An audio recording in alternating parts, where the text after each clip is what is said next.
Hi everyone, Assalamu alaikum. Welcome back to my channel Rumi's Fashionable House. অনেক দিন পর আবার চলে আসলাম আপনাদের মাঝে আরেকটি নতুন ব্লগ নিয়ে। অনেক দিন আসলে ব্লগ করা হয়নি, কিছুটা সময় আসলে একটু রেস্ট নিয়েছি বলি, আর এমনিতেই একটু কারণবশত করা হয়নি। তো যাই হোক, যারা আমার নিয়মিত ভিউয়ার্স অনেকে হয়তো অপেক্ষা করছেন, অনেকে কমেন্ট করেছেন তো আমার ব্লগের জন্য। তো সবাইকে অসংখ্য ধন্যবাদ জানাচ্ছি আমার ব্লগটি দেখার জন্য, যারা যারা অপেক্ষা করতেছেন। আর আমাকে বদদোয়া দিবেন না, আবার ইনশাল্লাহ আমি আমার ব্লগ নিয়মিত চালিয়ে যাব। তো আমি আজকে আমার ব্লগটিতে রেখেছি, হ্যাঁ, আমার মেহমান আসবে সেই উপলক্ষে রান্নাবান্না, আর কি কি রান্নাবান্না করেছি সেগুলোই দেখাবো। তো তার আগে বলে নিই, যারা আমার চ্যানেলে নতুন, এখনও আমার চ্যানেলটিকে সাবস্ক্রাইব করেননি, প্লিজ আমার চ্যানেলটিকে সাবস্ক্রাইব করবেন এবং পাশে থাকা বেল বাটনটিও চাপ দেবেন, যাতে করে আমার প্রতিদিনের নতুন নতুন ভিডিওর নোটিফিকেশন আপনার কাছে চলে যায়। তো আজকের ফুল ভিডিওটি দেখবেন, আশা করছি আপনাদের একটুখানি হলেও ভালো লাগবে, কারণ অনেকগুলো রান্নাবান্না এমনি রান্নাবান্না করছি, সেগুলোই আপনাদের সাথে শেয়ার করছি। তো আমি প্রথমেই এইগুলো রোস্ট বানিয়ে নিচ্ছি। এটা হলো মেহমান আসার আগের দিন। আমি আগের দিনে কিছুটা অংশ প্রিপারেশান করে ফেলতেছি, কারণ পরের দিন একটু কথাবার্তা বলবো, একটু ফ্রি থাকার চেষ্টা করব।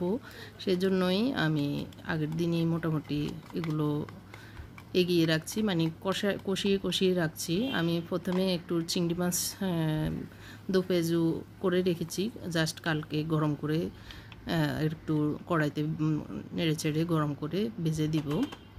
তো সেটা হয়ে গিয়েছে। আর আজকে আমি রোস্টটা কষিয়ে রাখবো। আর আগামী দিন আমি বিরিয়ানিটা করব, সেটা হলো সৌদি আরবের লাহাম মেহেন্দি। তো সেটা আমি আজকে মাংসটা কষিয়ে রাখবো, কালকে জাস্ট রাইসটা সিদ্ধ করব এবং মাংসটাকে একটু ভেজে উপরে দিয়ে দিব। তো এই প্রিপারেশনটা আমি আপনাদের সাথে শেয়ার করছি, কারণ আগের দিন এইগুলো একটু করে রাখলে পরের দিন আর এত বেশি ঝামেলা হয় না। তো আমি রোস্টটা আসলে ফুল রেসিপিটা দেওয়ার চেষ্টা করছি না, কারণ আজকে তো একটু এমনিতেই এই 2 দিন একটু ঝামেলা যাবে। তো যতটুকু সম্ভব আমি দেখানোর চেষ্টা করতেছি। আমি প্রথমে রোস্টগুলোকে ভেজে নিয়েছি হালকাভাবে, সেই তেলে আমি আমার যে মশলাগুলো আমি একটা বাটিতে প্রথমে দেখতে পেরেছেন, সেটাকে আমি একটু সব মানে ইয়েগুলো আমি একটা বাটিতে বাটার করে নিয়েছিলাম, সেটাই আমি তেলের ভিতর দিয়ে পেঁয়াজের ভিতর গোটা গরম মশলাগুলো দিয়ে ভেজে তারপরে পেস্টটা দিয়ে দিয়েছিলাম। তো সেটাও ভালো করে আমি কষিয়ে এখন মুরগিটা ঢেলে দিয়েছি। মশলাটা দেখতে পাচ্ছেন অনেক ঘন, সেই জন্য আমি একটু পানি দিয়ে দিচ্ছি, অল্প একটু পানি দিয়ে দিব, বেশি পানি দিব না, কারণ আমি এটাকে পরে দুধ দিয়ে রান্না করব। তো অল্প একটু পানি দিয়ে আমি একটু কষিয়ে নিচ্ছি।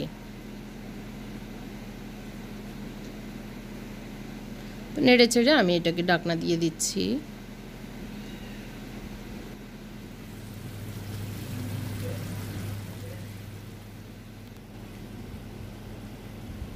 তো আমি এখন একটু লবণ দিয়ে দিচ্ছি, কারণ এতক্ষণ আমি লবণ দিইনি, সেজন্য শুধুমাত্র যখন আমি মুরগির মাংসটা ভেজেছি তখন আমি 10 মিনিট পর্যাপ্ত পরিমাণের চেয়ে একটু বেশি দিয়েই ভেজে নিয়েছি মাংসটা, সেজন্য আর এতক্ষণ আমি এই যে মশলাগুলো সেগুলোতে লবণ দিইনি। তো এখন মাত্র আমি লবণ দিয়ে এগুলোকে নেড়ে চেড়ে আবার ঢাকনা দিয়ে দিব।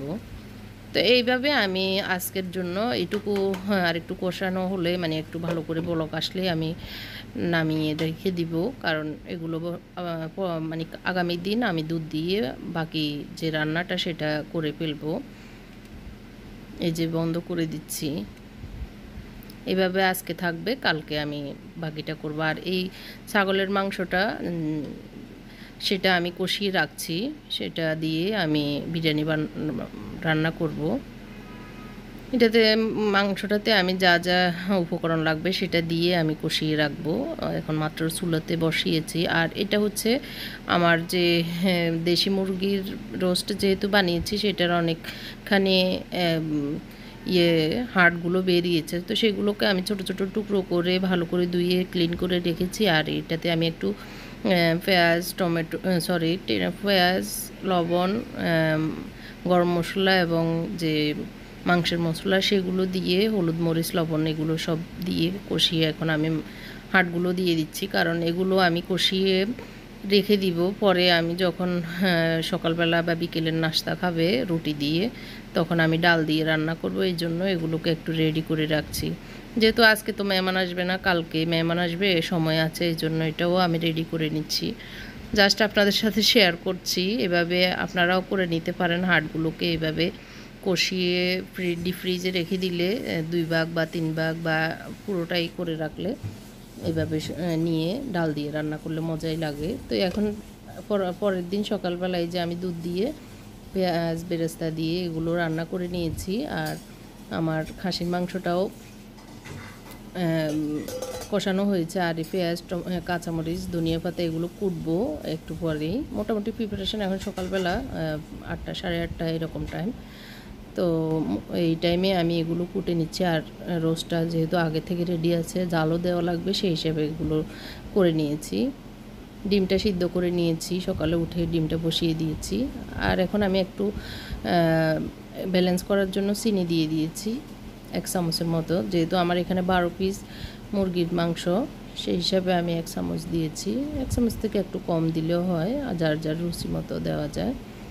একটু কেওড়া জল দিচ্ছি। কেওড়া এবং গোলাপ জল দুটো দিলেই ভালো। আমার গোলাপ জলটা নেই, সেই কারণে আমি শুধু কেওড়া জলটা দিয়ে দিচ্ছি। জাস্ট নামানোর আগ দিয়ে, চুলে বন্ধ করার আগ দিয়ে আমি বন্ধ করে দিচ্ছি। এখন ঢাকনা দিয়ে দিব, তাহলেই মোটামুটি ইয়ে হয়ে যাবে। আমি একটু বাড়িয়ে দিয়েছি, বন্ধ করিনি। এখন একটু বাড়িয়ে এটাকে আর একটু জাল দিয়ে নিচ্ছি। তো আমি মাংসগুলোকে উঠিয়ে তারপরে ডিমগুলোকে এই যে ঝোলটা সেটাতে একটু কোরমা টাইপে করে নিব, তাহলে খেতেও ভালো লাগবে, দেখতেও ভালো লাগবে। তো ঝোলটা যদিও একটু বেশি মনে হচ্ছে, উঠিয়ে নিলে কিন্তু ঠান্ডা হলে এগুলো একটু ঘন হয়ে যাবে। তার কিছু অংশ দিয়ে আমি আমার ডিমগুলোকে একটু ভুনা করব এই ঝোলের ভিতরে, কোরমা টাইপ। তো আমি সবগুলো উঠিয়ে নিচ্ছি। আলাদা আবার মানে জোল করে কষিয়ে আর করার দরকার হচ্ছে না, আমি এভাবে করে নিচ্ছি শর্টকাট করে। এভাবে ভালোই লাগে, খারাপ লাগে না, আপনারাও ট্রাই করতে পারেন। এই যে আমি একটা বাটিতে এগুলো ঢেলে নিয়েছি, আমার যে রোস্টগুলো। আমি আগে মানে প্রথমে একটু ভেজে নিতে পারেন, আমি কিন্তু নিইনি। আমি এইভাবে সিদ্ধ করে দিয়ে দিয়েছি ছিলে। কেউ চাইলে মানে একটু তেলের ভিতরে হালকা ভেজে নিতে পারেন। তো আমি এগুলোকে ভালো করে এই ঝোলটাতে কষিয়ে নিব। এখন একটু ঢাকনা দিয়ে দিচ্ছি। তো আমার মেহমান হচ্ছে আমার 2 ভাই, ভাইয়ের বউ, ওরা আসবে, ভাইয়ের ছেলে মেয়েরা সহ আমরা ফ্যামিলি একটু আড্ডা দেওয়া। সেজন্যই বেশি দূরের বা বাইরের কেউ না, আমরা নিজেরাই। আর হচ্ছে এখন আমি ডালের পিঠা বানিয়ে নিচ্ছি, এগুলোকে সিরে দিয়ে এখন নামিয়ে নিব। এই ডালের পাকন পিঠাটা আমি কিভাবে বানিয়েছি, যারা দেখেননি তারা দেখতে চাইলে আমার ঈদ প্রস্তুতি একটা ব্লগ আছে, সেটা দেখে নিতে পারেন। আর চাইলে আমি লিঙ্কটাও দিয়ে দিব আমার ডেসক্রিপশনে। তো আর হচ্ছে এটাও আমি নারিকেল পিঠা, আমাদের নোয়াখালীর ভাষা বলে ফুলি পিঠা, সেটা বানিয়েছি, সেটাও বেজে নিচ্ছি, এটা শুধু ডেজার্ট দেওয়ার জন্য। আর এটা হচ্ছে আমার ছাগলের মাংসগুলো, খাসির মাংসগুলোকে আমি সিদ্ধ থেকে উঠিয়ে একটু টমেটো সস এবং চিলি সস দিয়ে একটু তেলের ভিতরে ভেজে নিচ্ছি, তাহলে একটু দেখতে লাল লাল হবে, ভালো লাগবে, আর স্বাদটাও একটু বাড়বে। এর জন্য এমনিতে ভালো, খুবই মজা লাগে, আনকমন একটি বিরিয়ানি। তো আমি তেলের ভিতরে পেঁয়াজ ভেজে নিচ্ছি, তার ভিতরে 4-5 কোষ রসুনের কোষ দিয়ে দিচ্ছি, রসুন আস্ত দিয়েছি, এটা দিয়ে দিচ্ছি প্রায় 7-8টি মরিচ ফালি করে। আমি 1 কেজি বাসমতি চাউল রান্না করব, সেজন্য এই পাতিলটা নিয়েছি, আর সেই পরিমাণেই আমি রান্না করছি। চাউল বেশি কম হলে বেশি কম এগুলো পরিমাণটা কমিয়ে নেওয়া যায়। আসলে এগুলো আমি কখনো মেপে বা ইয়ে করে করি না, আমি আমার আন্দাজ মতো, আমি আমার পরিমাণ মতোই করি। এটা হলো যার যার আসলে রুচি।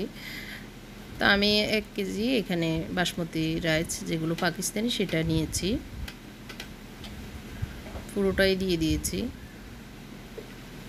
এখন আমি দিয়ে দিব আমার খাসির মাংস যে পানিতে আমি সিদ্ধ করেছি, অনেকগুলো পানি দিয়ে আমি সিদ্ধ করেছি, সেই পানিটাই আমি দিয়ে দিব। পুরোটা রাইসটাই আমার খাসির মাংসের যে সিদ্ধ পানিটা সেটা দিয়ে হবে, এখানে আর বাড়তি কোনো পানি দিব না।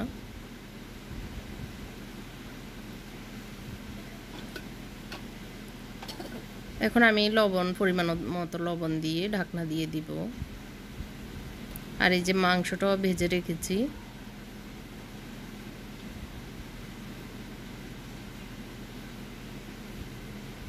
লবণটা আমি একটু কমই দিয়েছি কারণ আমার খাসির মাংসের ঝোলে কিন্তু লবণ আছে এই জন্য। আর এখন দিয়ে দিয়েছি একটু গরম মশলা। এটা সম্পূর্ণ গরম মশলা দিয়ে রান্না, আর কোনো মশলা নেই, একদম সিম্পল, কোনো মানে বেশি মশলাপাতি এরকম কিছুই নেই, জাস্ট গরম মশলা, কাঁচামরিচ, ধনিয়া পাতা আর হচ্ছে একটু তেল।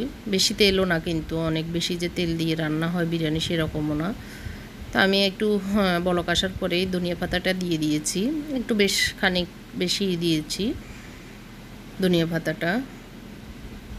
তো এখন আমার রাইসটা মোটামুটি শুকিয়ে এসেছে, তো আমি এর উপরে একটু যেটা ফুড কালার বা বাংলা যদি বলি জর্দার রং সেটা দিয়েছি একটুখানি, দিয়ে তারপরে উপরে আমি আমার যে খাসির মাংসটা ভেজে রেখেছি সেটাকে একটু ছড়িয়ে দিয়ে আমি ঢাকনা দিয়ে দিব।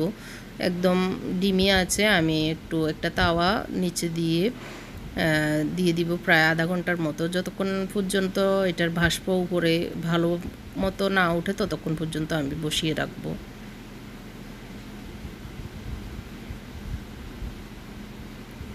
এই যে আমার অনেকখানি বাষ্প উঠেছে, মানে নিচ থেকে অনেক সুন্দরভাবে গরম হয়েছে উপর পর্যন্ত। তো আমি এখন চুলাটা বন্ধ করিয়ে আমার অন্য সাইডে নিয়ে নিব পাতিলটা। যে অনেক ঝরঝরা সুন্দর হয়েছে, এই যে একটু ভেঙেও যায়নি, খুব সুন্দরভাবে রাইসটা হয়েছে। আমি একটু লবণ চেক করে নিচ্ছি, হয়েছে অনেক সুন্দর, মজাও হয়েছে। এখন আমি একটু ঝাল মুরগির মাংস রান্না করছি, আর আমাদের পুকুরের কিছু মাছ ভেজে এটাকে ঝোল করে দো ভেজও করবো সেজন্য। আর মুরগির ঝাল মাংসটাও আমি আমার মতো করেই রান্না করছি।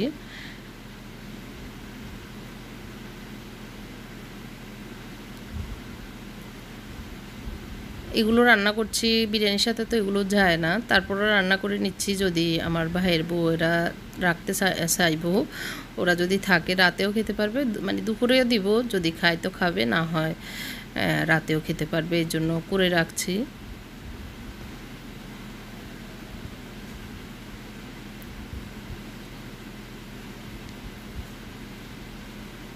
এখন আমি আরেকটু যদি টান পড়ে যায় বা আমার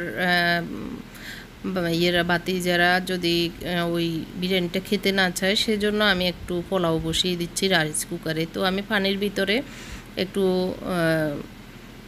এই যে গরম মশলা দিয়েছি, আর হচ্ছে সরি গরম মশলা না, যেটা রোস্ট মশলা সেটা দিয়েছি একটুখানি, পেঁয়াজ, লবণ, তেল, এগুলো দিয়ে, আর মানে পানি বলক আসলে আমি রাইসটা দিয়ে সেটা রাইস কুকারে রান্না করে নেব, তাহলে সুন্দর জর্জরা হয়, একদম পাতিলের রান্নার মতো হয়, কোনো অসুবিধা হয় না এইভাবে রান্না করলে। তো মাছগুলোকে আমি যে বাকি অংশগুলো ছিল সেগুলোকে উঠিয়ে আমি এখন দো পেঁয়াজও করে নিচ্ছি। আর এখানে মুরগির মাংসগুলো যখন আমি কুটেছি সেটার বুকের অংশটাও আমি কেটে ছোটো ছোটো করে টুকরো করে নিয়েছি, বুকের যে থুলথুলা গুস্তগুলো সেগুলো। তো সেটাতে আমি আদা, রসুন, একটু মরিচের গুঁড়ো দিয়ে মেখে রাখছি, কারণ বিকেলে একটু নাস্তা দিব ওদেরকে, স্যান্ডউইচ, বার্গার যেটাই খেতে চায় সেটা করে দিব, এই জন্য একটু প্রিপারেশান করে রাখা। তো এখন কিন্তু আমার বেশি সময় যায়নি, আমার মোটামুটি রান্না সবই হয়েছে, 11টা বাজতেছে মাত্র।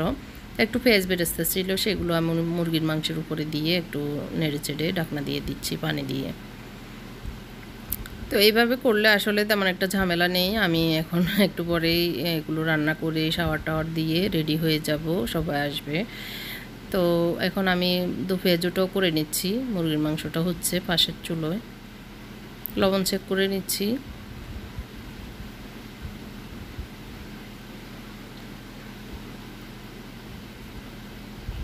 আমার মুরগির মাংসটা মোটামুটি হয়ে এসছে, যে মানে ঝোলটা শুকিয়ে এসছে। তো আমি একটু ধনিয়া পাতা দিব।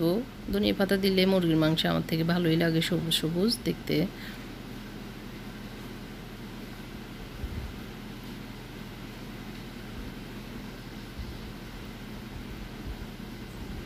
তো অনেকগুলো রান্নাই তো করলাম এই সময়ের ভিতরে, অনেক শর্ট টাইমে আমি কিন্তু করে নিচ্ছি। আমার কিন্তু আজকে তেমন হেল্পারও নেই, কারণ ঈদের পরে কিন্তু বুয়ারা এখনও ছুটিতে, এখনও পর্যন্ত কেউ আসেনি। তো নিজে নিজেই সব কিছু করতে হচ্ছে। সেই হিসাবে আমি আমার প্ল্যান করে করেছি, যার কারণে আমার রান্নাঘরটাও অগুছানো হয়নি, তারপরে আমার কাজগুলোও কিন্তু সম্পূর্ণ হয়ে গিয়েছে। আমি ধনিয়া পাতা দিয়ে মাছ এবং মুরগির মাংস দুটোই নামিয়ে নিচ্ছি। এদিক দিয়ে আমার রাইসটাও হয়েছে, পোলাও যেটা সেটা।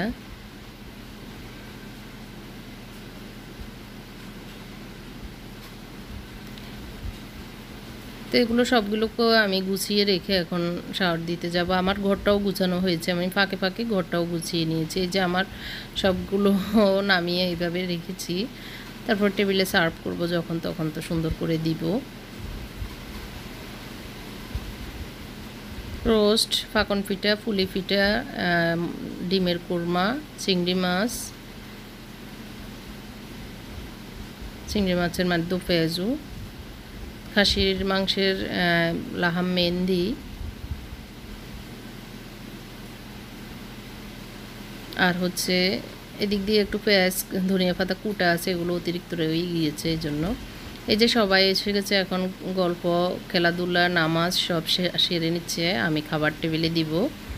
আমার আসলে আজকে আওয়াজটা হয়তো একটু বাইরের আওয়াজ বেশি আসতেছে, কারণ বাইরে বৃষ্টি হচ্ছে। আমি তো বয়েসটা দিচ্ছি পরে। এই যে আমার ছোটো ভাইয়ের বউ সুন্দর একটা কাতান শাড়ি পরেছে, দেখতে ভালোই লাগছে ওকে, খুব সুন্দর একটা শাড়ি।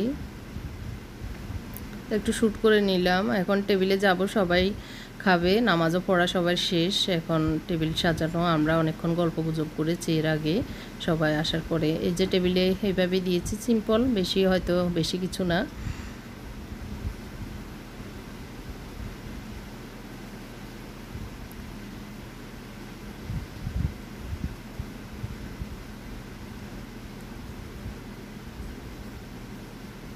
আমাদের নসিমণি দুষ্টামি করতেছে, আমার বড় ভাইয়ের মেয়ে, ও আমার সাথে খুবই ইয়ে করে ওরা।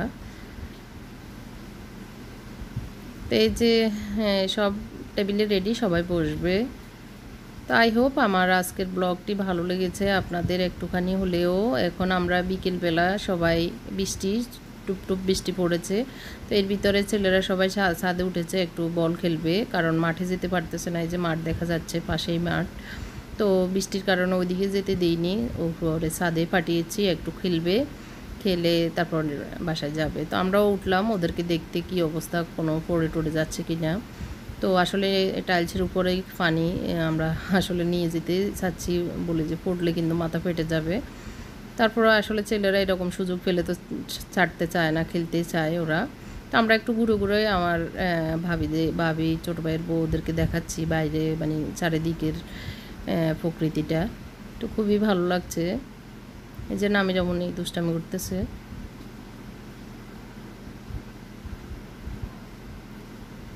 গুটি গুটি এখনও কিন্তু বৃষ্টি হচ্ছে।